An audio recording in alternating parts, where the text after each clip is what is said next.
The next disorder that I've decided to talk about is schizophrenia, which there's a lot of misconceptions about what schizophrenia is.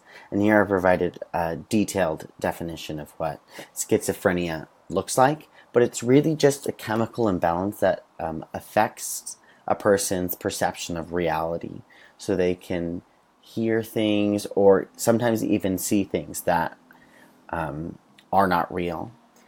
The characteristics to look out for are social withdrawal, extreme moodiness or mood swings, difficulty in completing schoolwork, catatonic behavior, which can be explosive behavior or can be really, really reserved and quiet behavior, paranoia and severe anxiety and or fear. Some specialized education options that parents can choose for their student and or child is social skills training, vocational training, and speech language therapy.